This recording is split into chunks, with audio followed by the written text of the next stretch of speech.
Alien Girl sat on him as a joke, not realizing what it actually triggered.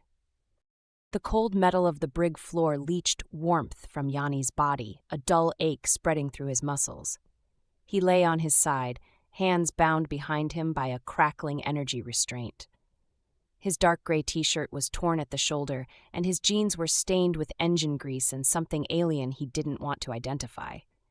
He was an engineer, not a soldier, and the past 12 hours of being captured, processed, and thrown in this cell had pushed him to his limit.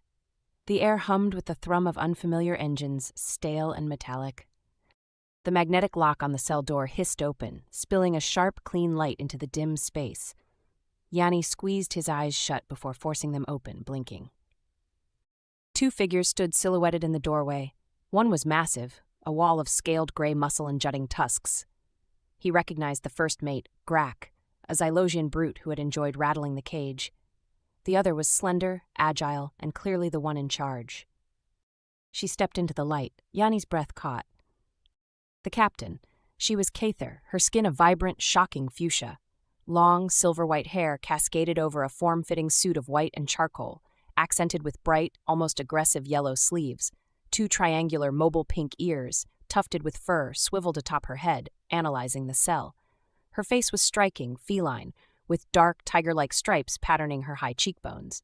And she had a tail, long, pink, and fluffy. It gave a soft, almost lazy twitch. "This is it?" she asked, her voice a purring alto, laced with amusement. Grak grunted. "The human calls himself Yanni. He was the only one in the engineering bay of that freighter. Put up no fight." "He wouldn't," the captain said. She stalked into the cell, her movements fluid and predatory. She circled him, her boots making almost no sound on the deck. "They're soft. All their strength is in their little machines." Yanni remained still, breathing evenly. He'd learned in border world bars that reacting to predators only encouraged them. He just watched her. She stopped in front of him, looking down. A smirk played on her pink lips. "He's watching me, Grak. Do you think he's impressed?" "He's cargo, Captain Auralia, nothing more." "Cargo shouldn't be so tense," Auralia mused. She crouched, bringing her face level with his. Her eyes were a piercing shade of amethyst, pupils slightly elongated. She smelled like static and something sweet, like spiced blossoms. "What are you thinking, human? Plotting your escape? Wondering what we'll do with you?" Yanni said nothing. He just held her gaze. Her smirk widened. "Silent, stubborn, I find that boring." She looked over her shoulder at Grak. "He needs to understand his place. Our new pet, a symbol for the rest of the crew." Grak's lips curled back from his tusks in a grim smile. Auralia turned back to Yanni. "The Xylosian thinks I should break one of your limbs. A show of dominance. It's what he would do." She tilted her head, her silver hair spilling. "But I think humiliation is a much sharper tool. Don't you?" Before Yanni could process the words, she moved. She didn't kick him or strike him. She simply stepped forward, turned, and sat down squarely on his lap as he lay on his side. It was absurd. It was a joke, a calculated act of dominance, like a feline asserting ownership.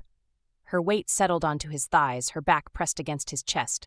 She leaned back, bracing her yellow-sleeved arms on his bound hands for balance, making herself comfortable. The contact was a shock, the warmth of her body through his clothes, the pressure. Her fluffy tail draped over his stomach. "There," Auralia purred, looking up at Grak. "See? Comfortable. He's a piece of furniture." Grak chuckled, a sound like rocks grinding together. Yanni's entire body went rigid. It wasn't just the humiliation. It was the contact. The sustained, pressing feel of her hands on his, the solid weight of her body against his. As the contact held, something deep in his hindbrain, a circuit buried beneath millennia of civilization, snapped. The light panel in the cell flickered once, violently. It was a cascade, an explosion. His system, primed for survival after 12 hours of capture and stress, flooded with adrenaline. But it was more than that. This wasn't fight or flight. It was an extreme endurance protocol, a dormant biological function for hostile environments, for asserting territoriality, for survival. A tidal wave of pheromones, potent and weaponized, saturated the air. His heart rate didn't just spike, it slammed against his ribs with a force that felt like it might break them. Auralia's purr caught in her throat. She froze, her head snapped down, her amethyst eyes wide, pupils blown into black pools. Her body went utterly rigid on top of his. "Captain?" Grack asked, his smile fading. Auralia let out a small, strangled sound. A gasp that was half a sob. She tried to push herself up, but her hands braced on his were shaking. The air, now thick with Yanni's unfiltered biological broadcast, was having a catastrophic effect on her. To him it was just a rush, an overwhelming, hot, possessive spike of pure presence. To her sensitive Kether physiology, it was a biological command. Her instincts were screaming, misinterpreting this human surge not as a defense mechanism, but as an irreversible, dominant claim, a mating bond. "Get off," she choked out, but her body wouldn't obey. Her own instincts were at war with her mind, her triangular ears flattened against her skull, her tail bushed out, every silver-tipped hair standing on end. "Captain Auralia," Grack barked, sensing the shift. He took a step forward. "No," she shrieked. It wasn't an order. It was a plea. She scrambled off Yanni, falling backward onto the brig floor. She crab-walked away until her back hit the far wall, her entire body trembling. She stared at Yanni, not with amusement or dominance, but with sheer, unadulterated terror and a strange new confusion. This felt like an imprint, but different, more potent, electric. Yanni, still bound, pushed himself into a sitting position, his system thrumming with a power he didn't understand. He felt linked to her. He could feel the echo of her panic, a strange vibration against his own skin. Grack looked from his terrified captain to the bound human, his alien features contorted in confusion and disgust. "What did you do to her, human?" Auralia wrapped her arms around herself, her breath coming in ragged gasps. She pointed a shaking, gloved finger at Yanni. "The imprint," she whispered, her voice cracking. He imprinted on me." Grack's blood-red eyes widened in horror. He looked at Yanni as if the human had just detonated a bomb. By the void, no. Auralia stared at Yanni, her Kether biology screaming a single undeniable fact. The joke was over. Her act of petty dominance had just biologically and in the eyes of her crew permanently chained her to the primate prisoner. The brig door slammed shut, plunging Yanni back into darkness, but the silence was now filled with the sound of Auralia's panicked breathing on the other side. The cell door hissed open again, not 10 minutes later. The light that spilled in was blinding, and Yanni flinched. Grack stood there, his massive form radiating pure menace. Behind him, Auralia was on her feet, but she kept her distance, her arms crossed tightly, her posture stiff with a mixture of rage and fear. Her fluffy tail was rigid, not a hint of its earlier confidence. "On your feet, human," Grack snarled. He didn't wait. He stalked in, grabbed Yanni by the chains connecting his restraints, and hauled him upright. Yanni's muscles screamed, but the lingering surge in his system gave him a strange, steady balance. He met Grack's glare. "What is this?" Yanni's voice was hoarse, but it didn't shake. He was looking at Auralia. "What did you call it? An imprint?" Auralia flinched, her pink ears pressing flat. "Shut up! Just shut up!" "You will not speak to the captain," Grack growled, shoving Yanni toward the door. "He has to speak, Grack, that's the problem," Auralia snapped, her voice high and strained. "The void take us all. It's bonded. The link is established." Grack spat on the floor. "It is a perversion, a filthy primate trick. It stains your bloodline. We should space him. Now, sever the source." "And kill me with it?" Auralia's laugh was brittle. "You know the law, First Mate. The imprint is symbiotic. His vitals are now tied to mine. If he dies, I go into synaptic shock. I'd be a vegetable before we could even jump to the next system." Yanni's mind reeled. Tied to hers? He looked at her. Really looked. Beneath the panic, he could feel a low, resonant thrum. It was her, a new sense like a compass needle pointing to a magnetic north he'd never known existed. He could feel her rapid heartbeat as a faint vibration in his own chest. "This is your fault, Captain," Grack said, his voice low and accusatory. "Your games. You shamed the matriarch's line for a moment of theater." "I know," she shrieked, striking the corridor wall with her gloved fist. The metal dented. "Do you think I wanted this? He's a human, a primitive. His biology is supposed to be basic, simple." "Apparently not," Yanni said quietly. Both aliens snapped their heads toward him. Auralia's eyes narrowed into purple slits. You, she seethed, stalking toward him until they were nose to nose. He was taller, but the force of her personality made him feel small. You did this. Your filthy latent survival protocols. Our bioscans missed this. They categorized humans as non-reactive. They were wrong. I didn't do anything, Yanni countered, his own anger rising. You're the one who sat on me, for a joke. The words hung in the air. Grak's scales seemed to darken. Auralia's fuchsia skin flushed a deeper shade. Take him to my quarters, she ordered, her voice dropping to a deadly cold whisper. Grak blinked, his tusks clicking in surprise. Captain, the brig is secure. To bring him to your nest is a dishonor. Dishonor, she repeated, her voice dripping sarcasm. He is imprinted, you idiot. Proximity. You know the law. If the bond pair are separated by more than 100 meters for more than an hour, the synaptic feedback begins. Nausea, vertigo, agony, then coma. He stays with me, always. The reality of his situation crashed into Yanni. This wasn't a trick. It wasn't a negotiation. It was a biological prison. He was chained to her, not by metal, but by nerves and blood. Move, Grak growled, shoving him out into the corridor. The ship was dark, utilitarian. Crew members stopped and stared as he was marched past. They weren't looking with curiosity. They whispered, their eyes darting between him and their captain. He's marked her, one Vreen hissed. A stain on the bloodline, a Kether muttered. They gave Auralia a wide berth, their fear mixed with a clear, cultural disgust. He was no longer just a prisoner. He was a contagion, a male who had claimed their captain. The walk was tense, every step echoing. He also felt Auralia walking 3 paces behind him. He could feel the tension rolling off her, the embarrassed fury, the terrified trembling she was trying to suppress. It was an itch under his skin, a pull in his gut. They reached a heavy bulkhead. Auralia pressed her palm to a scanner. It chimed, and the door slid open. Inside, she commanded. Grak shoved him hard. Yanni stumbled into the room. It was spacious, dark, and dominated by a large viewport showing a swirl of distant nebulae. A command console, a weapons locker, and a large recessed platform covered in furs and silks. The captain's nest. Leave us, Auralia said to Grak, standing in the doorway. Captain, it is not wise. He is dangerous. He is bound, she spat. His danger is my danger. Now go, and tell the crew. Tell them the first one who speaks of this without my permission will be cleaning the plasma vents from the inside. Grak's expression was thunderous, but he gave a short, jerky nod. As you command, Captain. The door hissed shut, locking with a heavy thud. Yanni and Auralia were alone. She stood by the door, her arms crossed, watching him. The silence stretched, filled only by the low hum of the ship and her ragged breathing. Take off your boots, she said finally, her voice flat. Yanni stared. What? My quarters, my nest. You don't bring the filth of the ship in here. Take them off. He hesitated. His heavy black combat boots felt like his last piece of armor. But the imprint was thrumming between them, a low-grade pressure. He felt her anxiety, her desperate need to control something. Slowly, he bent down, his bound hands making it awkward, and worked his feet free, one boot at a time. Good pet, she mocked, but the insult had no power.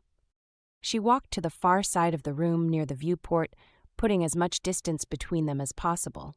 She ran a shaking hand through her silver hair. So, Yanni said, standing in his socks on the cold deck, what happens now? Auralia turned, her amethyst eyes locking onto his.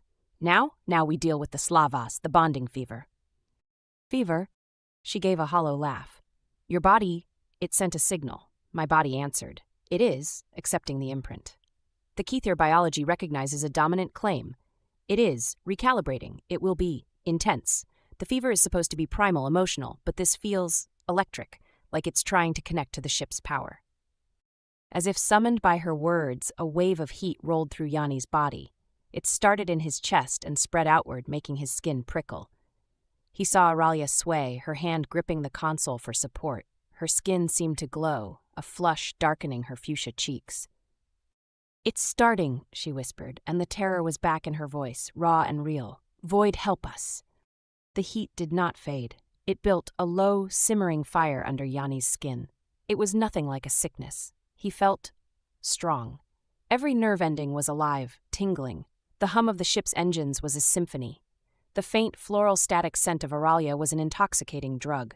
His senses were sharpening, focusing, and they were all pointing at her. She was pacing the length of her quarters, a caged predator. Her fluffy pink tail lashed the air, a barometer of her agitation.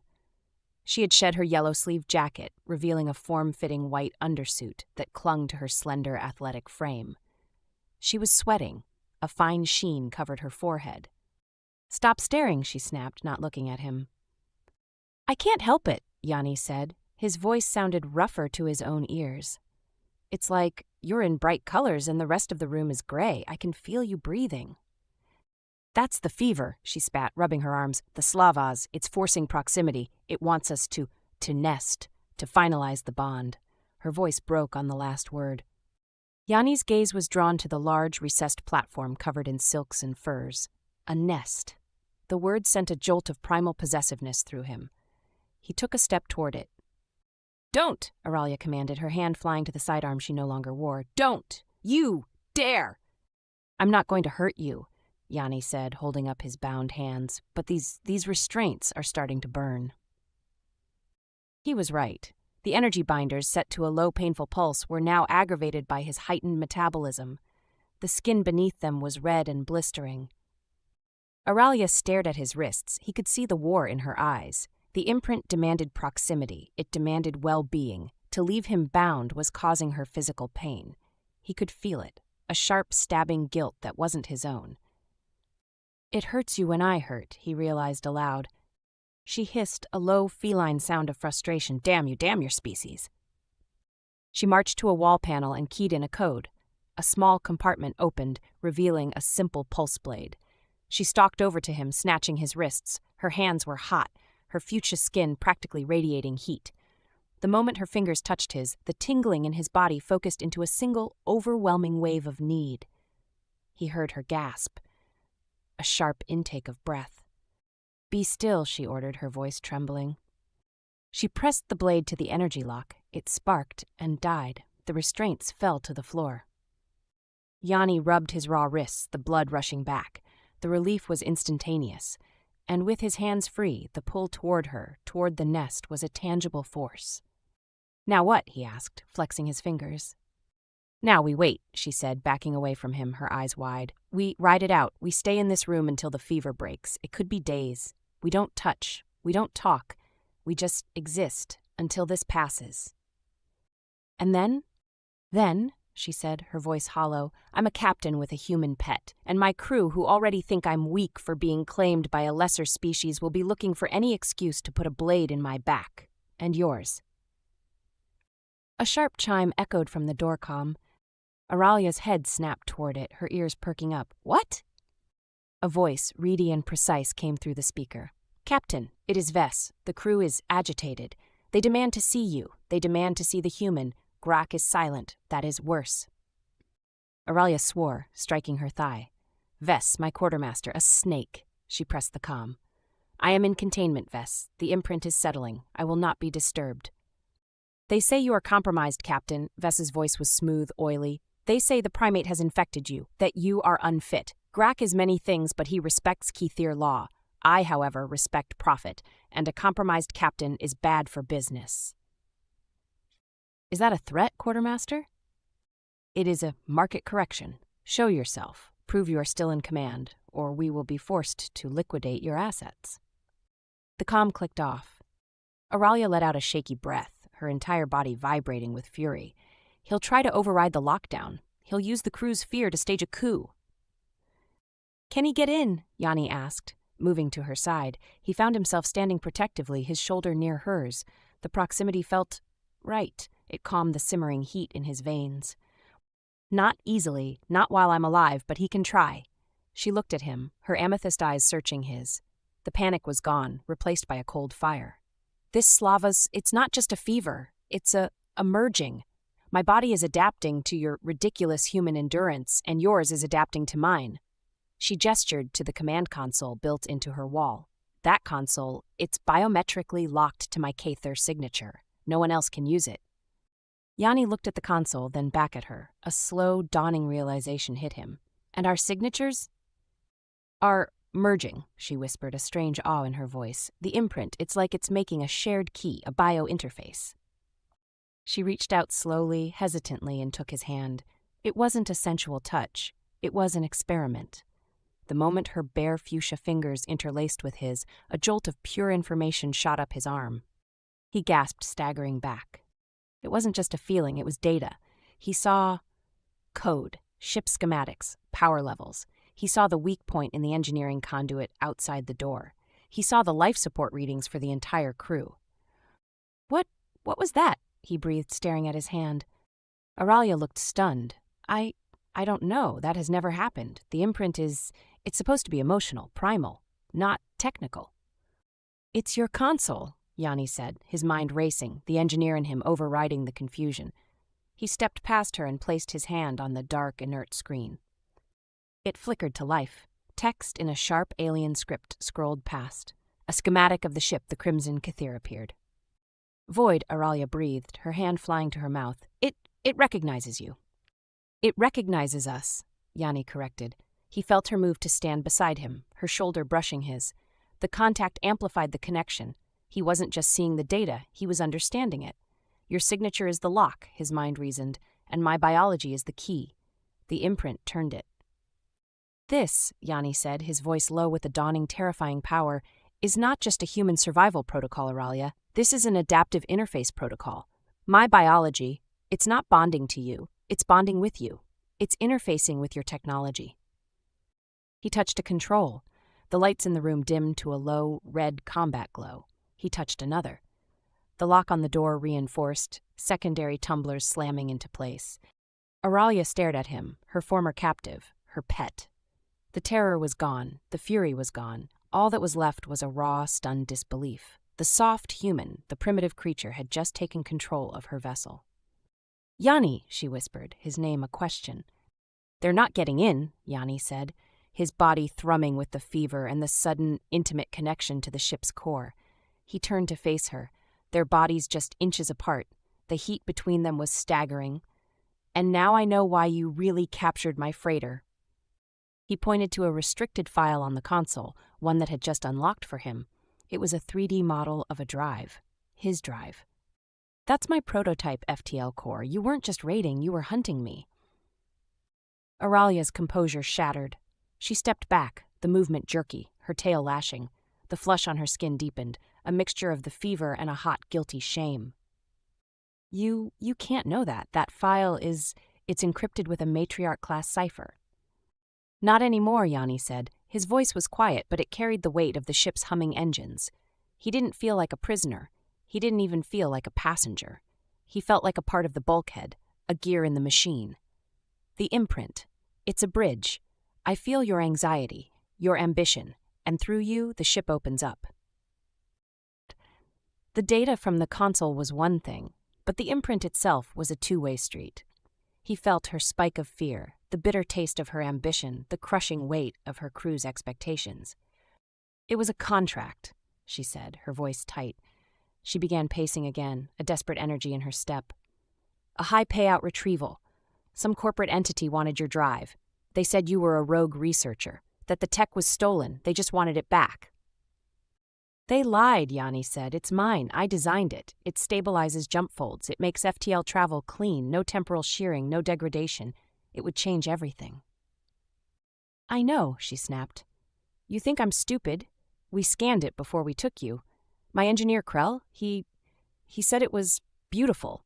He said the harmonics were theoretically impossible. That's when the payout doubled, and then tripled. They wanted you, Yanni, not just the drive. They wanted the architect, alive. So you captured me, threw me in a cage, and you sat on me, as a joke. The words were acid. She stopped pacing and faced him. Her amethyst eyes were bright, not with tears, but with a fierce, burning self-loathing. Yes, she whispered, it was cruel and pointless. I was asserting myself, proving to Grack, to Vess, to myself, that I was still the baddest predator on this ship, that I could take a prize like you and break you, make you a pet. She looked away toward the viewport. The daughter of a matriarch isn't supposed to be a mercenary captain. I've been fighting to prove I'm stronger, colder, and more ruthless than any male on this crew. And you were just a target, a way to prove it. The confession hung in the air, raw and ugly. Yanni studied her, the proud alien captain, now exposed and compromised. The anger he should have felt was muted. It was buffered by the Slavas, by the bond that forced him to feel her shame as his own. "They're going to kill us both," he said. It wasn't a question. "Vess will," she agreed, her voice flat. "Grack would just space you and keep me in chains. He's traditional. He sees the imprint as a stain on my bloodline, but he won't kill a matriarch's daughter. Vess, though? Vess just sees the bottom line. You, me, and your drive are worth a fortune, especially alive." A heavy clang echoed from the door. A metallic screech followed, as if something was trying to pry the seams. "He's starting," Auralia said, her body tensing. She moved to the weapons locker. It, too, was locked. She placed her hand on it. Nothing. She looked at Yanni. "It's tied to the main console," he said. He focused, pushing his newfound awareness through the ship's systems. The locker hissed open. Auralia stared, then quickly pulled out 2 plasma pistols. She tossed one to him. It was heavy, alien, but it settled in his hand with a comfortable, familiar weight. The fever, the bond, it was telling him how to use it. "I took basic militia training on Elysium 7, he found himself thinking. "Never thought I'd use it." "So," he said, flipping the safety, the motion feeling surprisingly natural. "What's the plan, Captain?" She gave him a look, a long, searching appraisal. The dynamic had shifted, cracked wide open. He wasn't her pet. He wasn't her prisoner. He was her partner, the only one in the galaxy who could be. "The plan," she said, a small, dangerous smile touching her lips, "is that you and I are going to get to the engine room. My engineer, Krell, is loyal. If we can get to him, and we can get to your drive, we can do the one thing they won't expect." "Run? Jump," she corrected. "Vess thinks your drive is just a prototype. Krell told me. It's operational, isn't it?" "It is," Yanni confirmed, "but it's unstable. I haven't calibrated the fold capacitors. A blind jump could tear the ship apart." "It's a better death than Vess will give us," she said. Another clang, louder this time, followed by the sound of a cutting torch, the air filled with the scent of ionized air and molten metal. "They're through the first seal," Auralia said, moving toward the door, her pistol raised. "The fever, how do you feel?" "Hot," Yanni said honestly, taking a position on the other side of the doorway. "And clear. The bond is sharpening me. My hand feels steady." "It's sharing our strengths," she said, her voice low. "My instincts, your focus. My body is fighting the fever by accepting your biology." She glanced at him, her eyes dark in the red combat light. "And it's telling me to protect you, to protect us." The vulnerability in that statement hit him harder than the heat. This primal Kthir instinct, this imprint, had just become their only lifeline. "Then let's protect us," Yanni said. He reached out, his free hand brushing her arm. The moment his skin touched her suit, the world synced. It wasn't a vision, it was a shared sense. He felt her spatial awareness, her predatory grace. She felt his understanding of the ship, the power running through the walls. "They're using a thermal lance," he whispered, his mind tracing the power draw. "They'll be through in 30 seconds. "The corridor is narrow," she breathed, her mind already mapping the kill zone. A choke point. "I can overcharge the light panel just outside," he said, his eyes unfocused as he felt the ship's systems. A flashbang. "Do it," she ordered. The door shuddered, the metal glowing bright orange in a perfect circle. "Now," Yanni said. He sent the command. A muffled crack and a scream echoed from the corridor, followed by curses. The glowing circle of metal fell inward with a clank, revealing 3 of Vess's mercenaries, their eyes screwed shut, blinded by the flash. Auralia didn't hesitate. She fired twice, 2 precise, silent bolts of plasma. The first 2 mercenaries dropped. The third, a broad-shouldered Kthir, roared and fired blind. Yanni shoved Auralia back as plasma splashed against the wall where she'd been standing. He fired his own pistol. The bond didn't just steady his hand, it guided it. The bolt hit the mutineer square in the chest. He collapsed, smoking. Auralia was breathing hard, her back pressed to the wall. Good shot, human." "Yanni," she repeated. The alarm started blaring high and thin. The mutiny was no longer a secret. It was ship-wide. "Let's go," he said. Auralia nodded. She took point, stepping over the threshold into the corridor. Yanni was right behind her, his back to hers. They moved as one unit, a seamless two-person death squad, bound by a power neither of them understood. The fever was raging, but it wasn't a weakness. It was a weapon. The corridors of the Crimson Cathir were chaos. Red emergency lights strobed, painting the metallic walls in blood. Alarms wailed, a discordant symphony with the sporadic sound of plasma fire from deeper in the ship. Crew loyal to Vess were exchanging shots with those still loyal to Grak, or perhaps just to the ship's established order. The mutiny had fractured into a messy three-way brawl. Vess underestimated Grak's pride, Auralia panted as they ducked behind a cargo container. A volley of plasma fire stitched the wall above them. Grak won't kill me, but he'll kill anyone else who tries. It gives us an opening, Yanni said. The fever was a fire in his veins, but his mind was ice.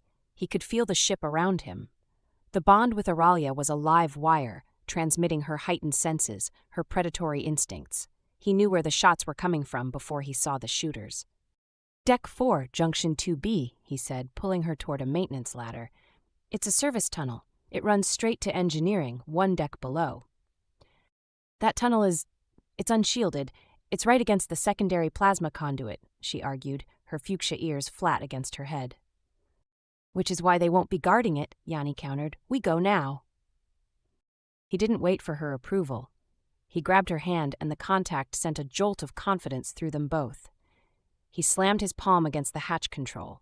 It hissed open, revealing a dark, narrow shaft. Go, he said. She slid into the darkness. He followed, sealing the hatch behind them. The tunnel was cramped, hot, and loud. The unshielded conduit next to them was a massive, vibrating artery pulsing with the ship's power. The air was thick with the smell of hot metal.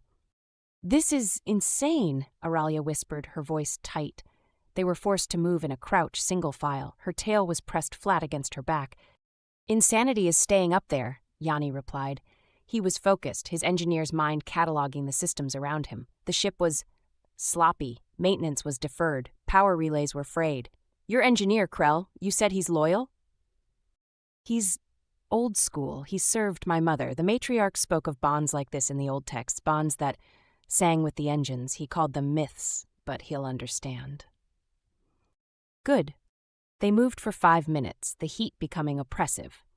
The slavas, combined with the ambient temperature of the tunnel, was making Yanni dizzy. He felt Auralia stumble ahead of him. Keep going, he urged, placing a hand on the small of her back. She flinched at the touch, but then leaned into it, drawing strength. The bond, it's getting stronger, the fever, Yanni, I know, he said, his voice rough. It's a pull, need. It's making me want to shield you, to get you somewhere safe. The nest, she whispered, the word a breath. The instincts, they're screaming to stop, to finalize the bond. We finalize it, we die, he said, his voice hard. Vess will gut us both while we're distracted. Focus. Feel the ship. Feel me. We are one unit. We survive this first, then we deal with the rest. His words, sharp and clear, cut through the pheromonal haze. Auralia stiffened, then nodded, her silver hair brushing his cheek in the tight space. One unit, survive first. They reached a vertical ladder. Down, he said. This opens into the upper gantry of the engine room. Auralia descended. Yanni followed. He kicked the hatch open at the bottom. The engine room was vast. A cavern of humming machinery dominated by the spherical housing of the Cathir drive core. Catwalks crisscrossed the space, and in the center on a raised platform was a smaller, unfamiliar piece of hardware, glowing with a soft blue light. His drive...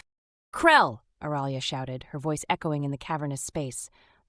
A figure emerged from the shadows beneath the main console. He was an old Cathir, much darker than Auralia, his fuchsia skin a deep magenta. His fur was gray, his movements stiff. He held a massive industrial power wrench like a club. This was Krell. So, Krell rasped, his voice like grinding gears, the mutiny is real, and you. He looked at Yanni. The imprint is real too, an old myth. I can smell it. Disgusting. Krell, listen to me, Auralia said, walking onto the main platform, her pistol still raised. Vess is trying to take the ship. He wants the human and the drive. He can have the ship, Krell spat.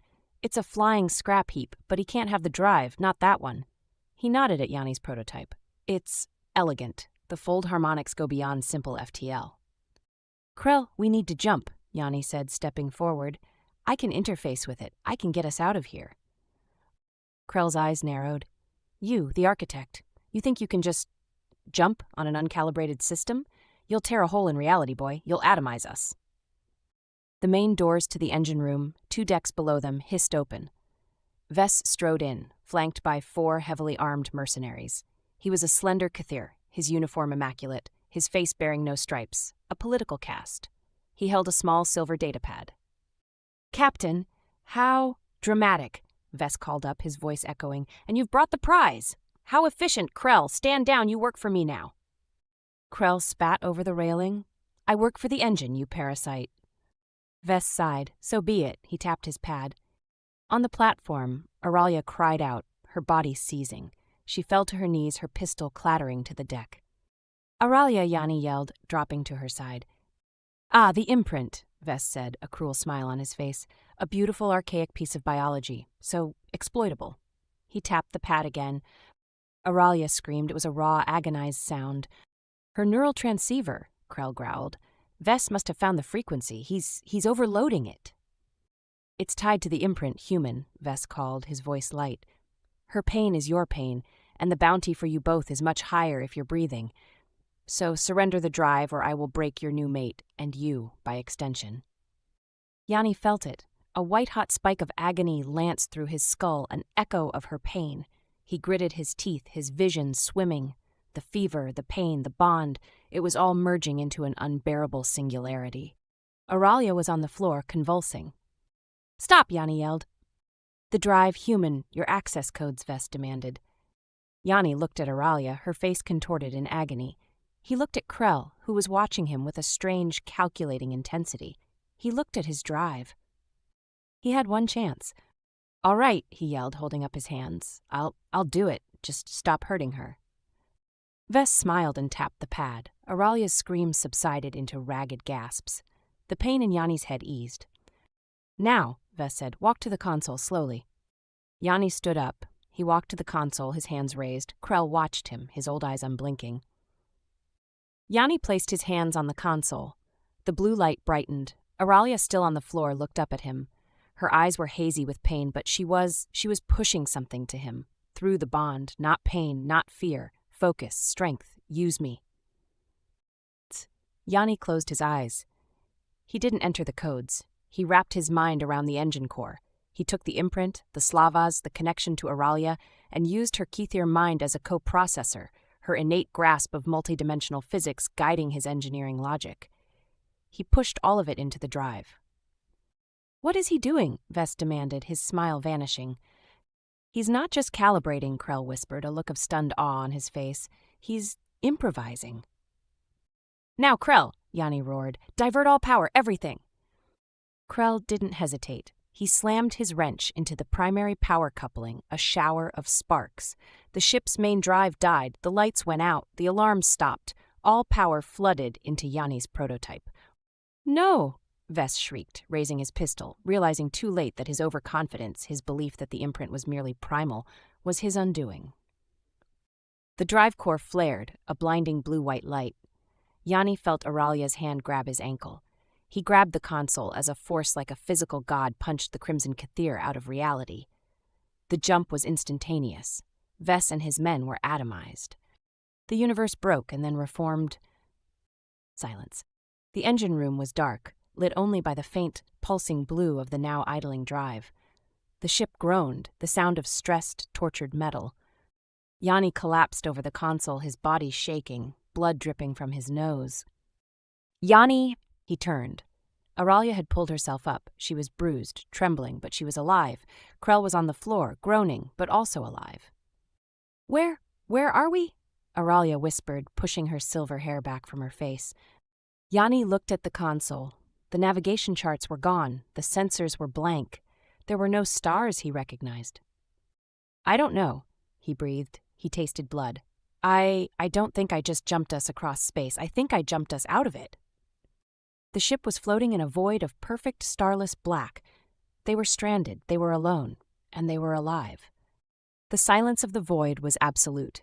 It was a thick, oppressive emptiness that pressed against the hull. The crimson Kathir was dead in the water, floating in a pocket of non-space. The only light in the cavernous engine room came from the soft blue pulse of Yanni's drive core, which hummed with a quiet, sated power. The emergency lights were dead. The ship's main reactor was offline. Yanni slid down the console, his legs giving out. He sat hard on the deck, his breath coming in ragged, painful gasps. The backlash from the jump, from pouring his consciousness into the machine, was agonizing. Every nerve felt like it had been dipped in acid. Auralia crawled to him. The fever, the slavas, was still raging, a hot, urgent pulse beneath the post-adrenaline crash. Her fuchsia skin was slick with sweat, her suit torn at the shoulder. She touched his face, her hand shaking. "You're bleeding," she whispered. "I'm alive," he countered, his voice a rasp. He leaned into her touch. The contact was an anchor. It was the only thing that felt real. "You're alive." "That jump," Krell groaned, pushing himself up on one elbow. The old engineer looked at the drive core with something like religious terror. "That wasn't FTL. That was a translation, a phase shift. You folded us, boy." "Vess is gone?" Yanni asked. "Atomized," Krell said. He spat. "And his goons. Good riddance. But Grack? The rest of the crew? They're still out there, and we are dark. No power, no life support beyond the emergency charge in this room." "How long?" Auralia asked, her voice tight. 6 hours, maybe 7, Krell grunted, climbing to his feet. Unless that," he pointed to the blue sphere, "can power the ship." Yanni looked at his drive. He felt it, a low, thrumming extension of himself. It can. It's a net positive energy source. That's why they wanted it. It doesn't just fold space, it draws power from the fold. But I don't know how to interface it with your systems. They're Kethir. They're alien."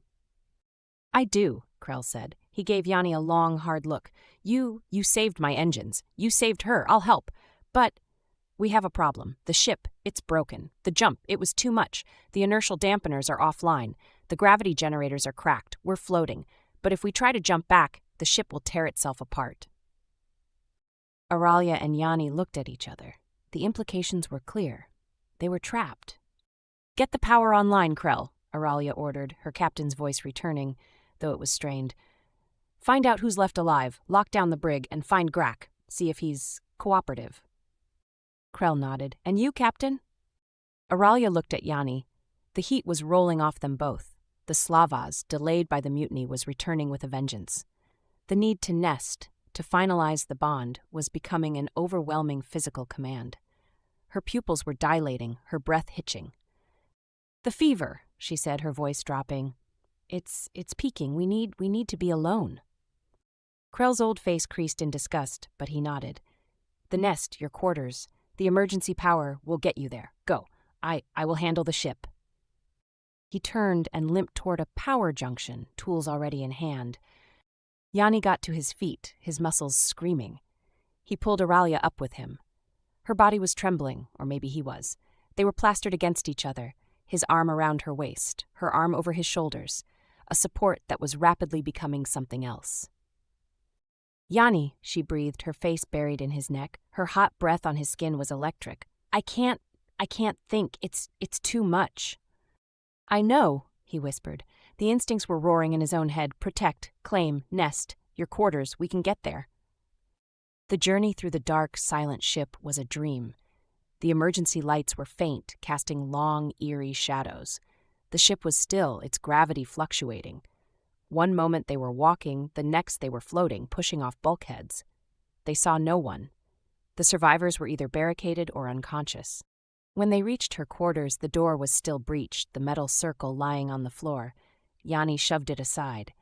He half-carried, half-dragged Auralia inside. The room was a wreck, tossed from the violent jump. He kicked the door shut, hitting the manual lock. Silence. They stood in the center of the room, lit only by the distant, starless void outside the viewport. They were alone. They were safe. The fever took over. It was no longer a suggestion. It was a biological imperative. Auralia made a small, broken sound in her throat and tore at the front of her suit.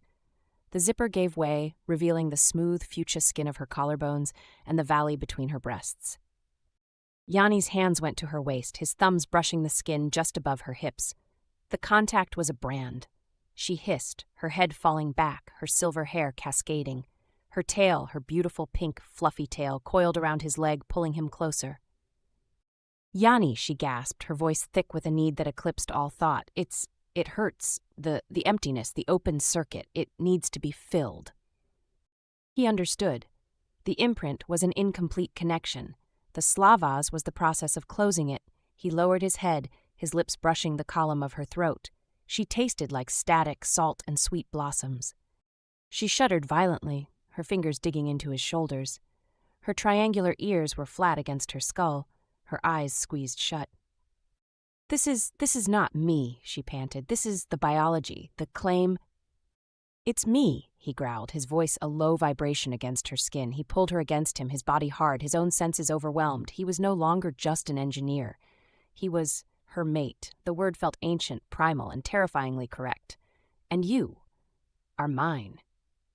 The words, a possessive claim he had no right to make, were exactly what the slavas demanded. Auralia cried out, a sound of surrender. She ripped his t-shirt, her gloved hands tearing the fabric from his shoulders. The sight of his skin, the broad muscles of his chest, made her gasp. She pressed her face against him, inhaling his scent, her body trembling. He lifted her. She was light, strong, her legs wrapped around his waist. He carried her to the recessed platform, to the nest of furs and silks, and fell into it with her. The darkness of the void outside was a curtain, enclosing them in their own private universe. The fight for the ship was over. The fight for survival was just beginning. But the fever, the ancient, demanding biology of two species crashing together, demanded this first. He kissed her. It was not gentle. It was a collision, a desperate, claiming, hungry fusion of two souls who had been biologically forced into one. Her fuchsia lips were soft, hot, and demanding, her body arched against his, their skin pressing together, the heat of the slavas threatening to consume them both. The joke was long over. This was the consequence. And in the dark, floating ruin of a mercenary ship, it was the only thing that made sense. The fever broke with the slow, dawning realization of existence. Yanni woke first. He was on his back, tangled in silks and Auralia's limbs. Her silver hair was fanned out across his chest, her head resting in the hollow of his shoulder. Her breathing was deep and even. Her pink, fluffy tail was draped possessively over his hips. He felt complete. The raging fire of the slavas was gone, replaced by a deep, resonant calm. The thrumming connection to her was still there, but it was no longer an urgent, agonizing need. It was a quiet, permanent chord, a baseline, a new part of his senses, as fundamental as sight or sound. He could feel her heartbeat against his ribs. He could feel the slow, dreaming pulse of her mind. She was safe. She was his. He was hers. The primal biology had settled. The imprint was finalized. He lay still, watching the starless void outside the viewport. The ship was silent, the hum of Krell's makeshift power grid barely audible. He was a captured human engineer, now the bonded mate of an alien mercenary captain, stranded in an unknown dimension on a broken ship full of mutineers. His life was a wreck. He'd never felt more centered. Auralia stirred, her triangular ears twitching. She made a soft, purring sound in her sleep before her amethyst eyes slowly opened. They focused on his face, inches away. There was a moment of hazy confusion, then sharp, sudden recollection. Her body tensed, she started to pull away.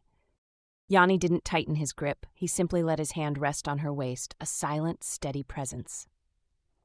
It's done," she whispered. Her voice was raw. "It's done," he confirmed. She sat up, pulling a silk sheet around her. The graceful, athletic lines of her fuchsia back were turned to him. She stared out at the void. "The fever is gone." "Yes. And the bond?"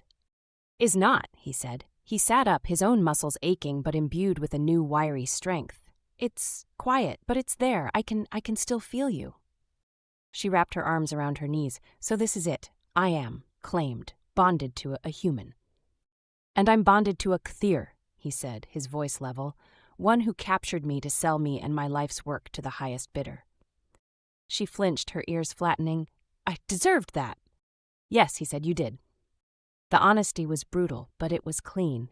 The pheromonal haze was gone, and all that was left was the truth. "What we did," she began, "in the nest, was that us, or was that just the Slavas?" "Does it matter?" Yanni asked. He moved to sit beside her, not touching, just sharing the view of the empty black. "It happened. It's part of the bond now. We finalized it. It's who we are." Auralia was silent for a long time. He could feel the turmoil in her, the shame, the ingrained Kathir pride warring with the undeniable biological rightness of the bond. He could feel her warrior spirit, crushed by Vess's neural attack, slowly, angrily, rekindling. "He hurt me," she said, her voice dangerously soft. "Vess, he used the bond against us. He used you against me." "He's gone," Yanni said. "But the crew isn't," she countered, standing up. The sheet fell, and she stood before him, naked and unashamed, her fuchsia skin marked with bruises from the fight. She was a predator. "Grak is still out there. The rest of Vess's cowards are still out there. This is my ship." "It's a broken ship, in the middle of nowhere," Yanni said. "Then we will fix it," she declared. She stalked to her console, the one he had used, and ran her hands over it. It lit up for her, but the data was different, more complex. "The bond, it's not just a bridge, it's a symbiosis. My Kether intuition, it's merging with your analytical mind." She looked at the engineering schematics. Yanni joined her, standing behind her. He placed his hand on the console next to hers. The data on screen shifted, blending human-like schematics with Kether organic data flows. "The drive," he breathed, seeing it through her eyes. "It's not just an FTL core or a power source. It's a translator," she whispered, his knowledge guiding her fingers. "It stabilizes this void space by processing the dimensional differential." "It can do more," Yanni said, his mind racing. "Auralia, it can remake the ship. If we can channel the output, we can use the drive's energy field to reinforce the hull, to generate a stable gravity field." "Like a shell," she said, catching his thought. "A new skin, we can evolve the ship." A fierce, wild joy lit her face. It was the first genuine smile he had ever seen from her. It transformed her. "Krell!" she yelled at the comm. The old engineer's voice crackled. "Captain, you are, well, good. I've got Grak and 12 others in the brig. The ship is stable. Barely. We have atmosphere and low-level power, but we are not going anywhere." "You're wrong, Krell," Auralia said, her voice ringing with a new, unshakable authority. "Get to the engine room and prepare for a retrofit. Our engineer, our human, has a new project for you." Yanni looked at her, at the fire in her eyes, the confidence in her stance.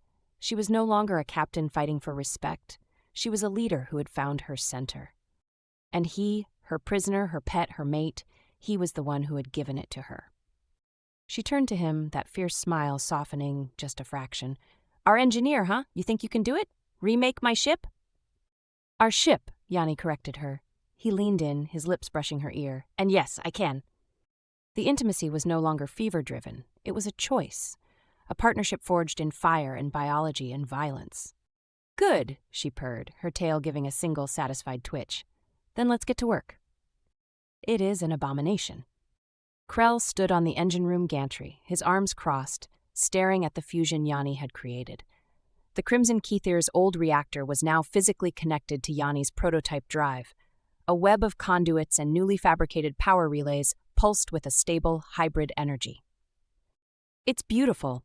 Is what it is," Yanni said, wiping grease from his hands. He wore a new gray t-shirt, scavenged from the crew stores, and his old black boots. He'd spent 3 solid days in the engine room, working with Krell. The bond with Auralia was a constant, low hum in the back of his mind.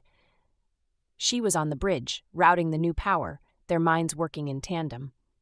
"It is a human machine mated to a Kithir heart," Krell grumbled. "It is unnatural." But as he ran the diagnostics, a look of grudging respect softened his features. "Unnatural, but it is flawless." "It's ours," Yanni said, "and it works. Start the sequence, Krell." Krell let out a long-suffering sigh, but he turned to the console. "Main reactor engaging, funneling power to the translation core. Now. May the stars forgive us." The engine room filled with a low, resonant thrum. The blue light from Yanni's drive brightened, turning a brilliant, stable white. The ship's lights came on, clean and steady. The hum of gravity generators stabilized. An energy field, visible as a faint shimmer, enveloped the hull. The Crimson Kethir was alive again. stronger. Auralia, Yanni said into the calm and through the bond. How is it? Her voice came back crisp and clear, laced with awe. It's perfect, Yanni, all systems green. The hull integrity is at 500%. It's stronger than any ship in the fleet. It's not just a ship anymore, Yanni said. It's a hybrid, like us. Yanni left the engine room and headed for the brig. Grak was in a containment field, his massive arms crossed. Human, he rumbled. Grak, Yanni said. The ship is repaired. The captain is in command. Vess is gone. I know, the Xylosian said. I felt the jump. I smelled the void. He looked at Yanni, his gaze unflinching. I did not aid Vess. He is a snake who serves only coin, but I could not defend a captain who allowed herself to be marked. My honor forbade it. Your honor is outdated, Yanni said. She's stronger now. We both are. The crew that's left, they know it. They survived because of us. Their loyalty is to the ship that saved them, and that ship is us. Grak was silent for a moment. What now? You have a choice, Yanni said. Stay here and rot, or swear allegiance, not just to her, to us, to the Crimson Cthir. Your honor, your strength, they could be useful. Yanni turned to leave. The captain will come for your answer. He went to the bridge. Auralia was in her chair. She wore a simple, dark gray flight suit, practical and unadorned. Her silver hair was tied back. She looked at peace. She watched him as he entered. The remaining crew, a pilot, a navigator, and a few others, were working efficiently. Their fear had been replaced by a quiet awe. Yanni was no longer a pet. He was the captain's mate, the engineer king who had resurrected their ship. The void is still there, she said quietly, gesturing to the main viewport. We're fixed, we're powerful, but we're still lost. We're not lost, Yanni said. He walked to the navigation console, placing his hand on it. Auralia rose and stood beside him, placing her hand next to his. The imprint focused. He pushed his knowledge of the drive. She pulled her innate Cthir understanding of spatial navigation. It can jump us back, Yanni said. I can feel the way we came. It left a signature, a tear. I can find it. Back? Auralia asked. Back to what? To the bounty on your head? To the corporate hunters? To a crew that sees me as compromised? Yanni looked at her. Her amethyst eyes were clear. What do you want, Auralia? She held his gaze. The captain, the mercenary, the woman. I spent my whole life trying to prove I was something I wasn't. Trying to be more than my bloodline. Colder, harder.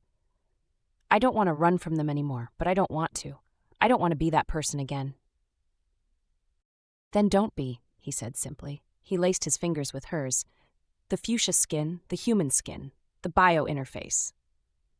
We have the most advanced ship in the galaxy. We have a power source no one has ever dreamed of. We have a bond that makes us more. We don't have to go back. A slow, dangerous smile spread across her face, the one he'd seen in her quarters just before the mutiny, the one that was all her. A new course, she whispered. A new course, he agreed. She turned to the helm. Navigator, set a course, coordinates to be determined. She looked at Yanni. Engage the translation drive. The what? The pilot asked. Just engage the FTL, Yanni said, smiling. I'll handle the rest.